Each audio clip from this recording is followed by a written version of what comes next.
I'm Trevor Lund from RevTrev.com, and in this episode of Counseling Corner with Cheryl Shea, I'm here again with my friend Cheryl Shea from EdmontonCounselingServices.com, and Cheryl's been helping me to answer some questions from RevTrev readers, and here's another interesting one that I think we can take a couple different directions. The question, summing up, is basically, how can I stop being attacked by people? He feels like he's getting spiritual attacks for the people he works with and his family members. He wants, again, this is all about people not wanting any kind of conflict, right? Yeah. I'm seeing a theme in these questions. It's like, give me the good life, and just, how can a born-again son of God overcome the attack once and for all? Like, basically, my response was, die. That would do it, yes. That would do, yeah. Okay, I'll let you throw it. Like, we don't know if... No, we don't know. What I mean, the situation? Like, what? If this person was sitting in my office, the first thing I would say is describe to me what do you mean by spiritual attacks? Okay. Describe them. It's not uncommon that we think we're being spiritually attacked when really we're being jerks. And people are coming against us because our attitude sucks, because we're lazy, because we're arrogant, because we're not communicating properly, because we're not doing our work, because we think we're better than everyone else, whatever it is. Yeah. So that's kind of the first thing, is to say, is it really a spiritual attack, or is it something about how you relate to people? Right. We don't usually want to hear that it's because how we relate to people. Okay.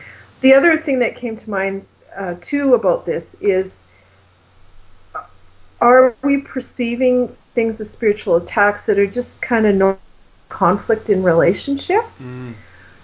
And do we have a bit of paranoia? Meaning clinically have a bit of paranoia. I mean, our brain is paranoid about things happening to us. Sometimes if people have really high anxiety, which again can be caused for medical reasons, how our brain is wired, not having the right mix of neurotransmitters, we can have really high anxiety, and then how it comes across is that everyone is against us. That's good to know. I wouldn't have picked up on that. Is that just asking questions? Like, when you're meeting with somebody, are you asking those kind of probing questions to Yeah, I would say, well, tell me what the spiritual attacks look like. And I don't know, they might say, well, my boss is never satisfied with my work. Well, is it because your work isn't good? Yeah. What is it about? If it's your spouse is always picking on you because you don't do your share of housework, well, maybe you don't do your share of housework. So, but how would you pick up on clinical paranoia? Is that just you're meeting with them over time and kind of getting a sense of it? Yeah, and I mean, they might describe situations sometimes that are just really odd, or you start to realize that they perceive that everyone in their life is against them. Oh, okay. So then you're getting into they have anxiety, they're starting to avoid people, they're thinking, everyone is out to get them. Then you're getting into a whole different realm where there might be some medical going on. Okay, so like you could ask questions like, is there anyone that's not against you? Or like, try to who would you say supports you? So that's kind of important when someone says, it's from everyone. Well, is there some anxiety and paranoia going on there? And, my my take on this was very much like, if you're doing anything, like I don't consider you doing good online ministry if you haven't had a site attacked by Turkish Muslim cyber jihadists. Oh, really? Yeah. Oh, yeah. That's. I haven't then. Oh, okay. Yeah. Well, don't, because I don't want to fix it for you. Okay. Thanks for offering. I shouldn't really mention that because I've seen what they do to people who mention them. But edit that part out. Oh, it's fun. But you are. you are going to have, like what we were talking about before, like there's no story without a conflict. You don't have any kind of, you're not going to have growth without a conflict. You're not going to have, you're not going to mature without conflict. So it's a matter of how do you approach that. Like sometimes it can be as simple as, okay, great, God, like I don't understand what's going on here, but how can I grow through this? You know, and how can I show your love in this? And how can I, there's got to be a chance to. Yeah, and spiritual attacks, I personally, I mean, I had this one experience with someone that was working with me in ministry, and we had a conversation, and I said something, and by the time the words got out of my mouth and got to her ears, they were completely different. Right. They had just been totally switched. Yeah. And there was nothing I could do to tell this individual that that's not what I had said. Mm-hmm. And I actually, as this was going on, the Lord showed me a picture of these words coming out of my mouth and them turning into an arrow, which was the enemy had turned them into an arrow. Yeah.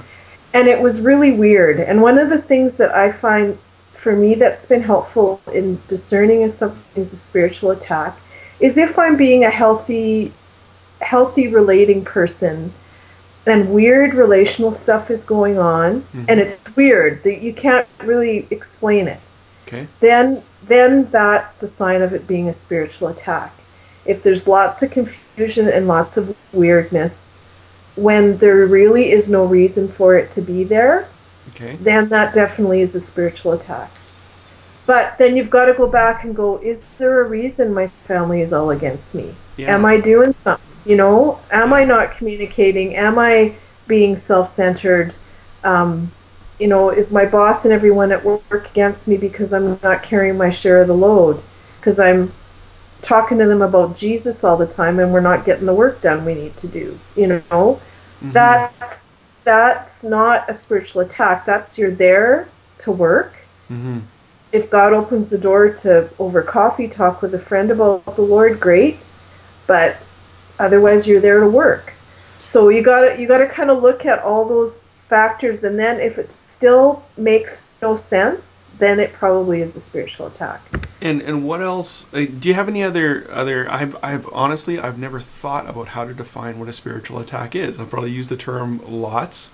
But what is a spiritual attack? Like you said, crazy relational things happen. That could be a sign, but you've got to go back and make sure it's not you. But is there what other things could be? You know, like I found. Well, one of the things that I've found for me personally that I really came to see as a sign of spiritual attack, and was that I'm usually a person with really clear vision. Mm-hmm. And sense of direction, and it would be like I was in the middle of a sandstorm. Like I couldn't hear anything, I couldn't mm-hmm. see anything, I couldn't concentrate, I couldn't see the way forward. I just was stuck. I couldn't see anything. So the vision had disappeared. Okay. And not that the vision was being replaced by something else. I had a sense that God was still. I was still where I was supposed to be in the ministry I was in, but I couldn't see where I was going. And there was no reason for that, because that was uncharacteristic for me. And there's... Like one time for myself was I had about 6 weeks where, you know, I was down. There's no reason for me to be depressed. Yeah, there was nothing going on. You know, I went to the doctor. Everything was okay, but I was down all the time. Yeah. And it was actually an amazing thing that happened to get out of that. But that's kind of what I would when I talk about spiritual being under spiritual attack, that's kind of what I would relate it to, would be that experience I had where like the only time that I felt anything good was when I was reading the Bible. And if I put the Bible down, it would just be just down. Like it'd be 10 times worse if I put the Bible down. So it was like, you know, I wasn't even picking up on that You know, I wasn't. Yeah. It was not like, oh, there's a connection. Like, okay, put the Bible down. It gets worse. Okay, what's going on? It was just like, I just don't know what's going. Like, I don't understand this. It doesn't. You know, I basically, for me, it was. Yeah. Anyway, we. Well, and I think we were in an earlier one. We were talking about depression, right? Mm-hmm. And you had said that you remember someone saying, you know, if someone thinks they have clinical depression and I give them medication and it doesn't work, then it's demonic, right? Yeah. Well, yeah. Sit around the other way. If deliberate, yeah. If they give them medication, it goes away, then it's not demonic. But then it's not demonic, yeah. So I mean, I think what you're saying and what I'm saying with spiritual attack is we really have to be aware. I think it's always a little bit different for everyone. Yeah. So for me, the vision part is really key. And I have had clinical depression in my life, and I tend to be, you're a happy guy all the time. I've always known you to be that way. Mm-hmm. So yeah, if you're down for no reason, that's not right. Yeah. If I'm down and reflective and kind of melancholy, that can be normal for me. So that's not going to be a sign for me. But the lack of vision and the real confusion in communication, when usually I'm a pretty good communicator, is a sign that something's going on. Now, the way, when you realize, and this would be something for this fellow to do as well, is I had some good teaching, and for the life of me, I can't remember Rick Joyner is one of them, and it's in a book called There Were Two Trees in the Garden on witchcraft.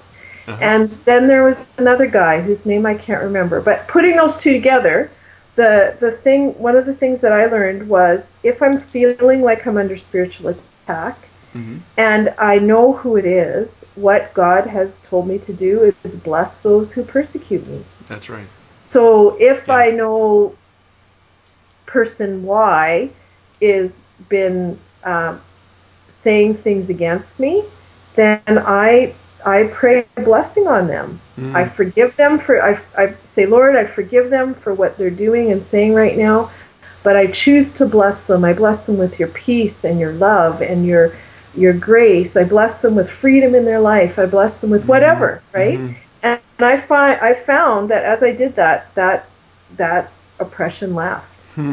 If I don't know, but I'm having what I've come to discern for me as the symptoms of spiritual attack, then I just pray a general blessing. Lord, I bless those who are standing against me right now, and I would just pray it in a general way. And doing that even seems to change it around. So that's good advice. That's awesome. That was really, really helpful, and I learned that through the School of Hard Knocks. And it's like, it's so easy. Why did it take me so long to learn that? But that seems to be life. So if you're not being a jerk to people and you don't have anxiety, paranoia, or clinical depression, and then you realize that you're under spiritual attack, that's what you do. Bless those who persecute you. Yeah. The definition of wisdom that I like is learning from other people's mistakes. There you go. Thank you so much, Cheryl. And people can connect with you at EdmontonCounselingServices.com and get your book there, Soul Surgeon. And you got some booklets there as well. And if you do counseling over Skype, you do seminars, and do you do webinars? We should get you set up on a webinar. I have yet to do a webinar. We should set I've you up for a webinar. never even participated on. Okay, we'll work on that. See, I got everything to do webinars. I just don't have the content. You got the content. It'll work well. Okay, we'll do it. We should do a webinar.